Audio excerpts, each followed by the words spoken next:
Bože, cítim sa ako Sharon Stoneová zo Základného inštinktu.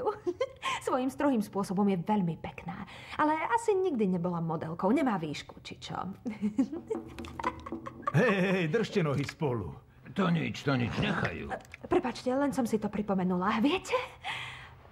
No a... Cholesterol. Slečna Tiff, prečo myslíte, že vás niekto sleduje? Veľa modeliek má špiónov. Áno, je to bežné. Ste modelka? Áno, som. Vážne? Nevyzerá. Nie? Modelky zvyčajne nie sú... Drze? Áno, drzé. Nie som drzá. Ste drzá, bez pochyby. Neskutočne. Páni, vy asi nesledujete svet modelingu zblízka. Hovorme o tom, kto ma sleduje. Nie, naopak. Ja som bol veľký ctiteľ supermodeliek.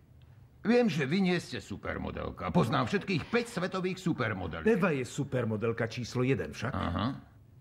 Potom je Jo, Huči, Darby a P. Chlapče, keď španielka vystrčí pery, to je koniec. Páči sa mi Jo s tým zadkom.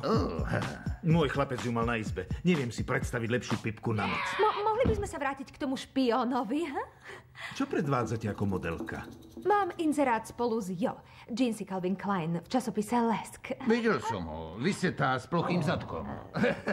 Vašu tvár neukázali.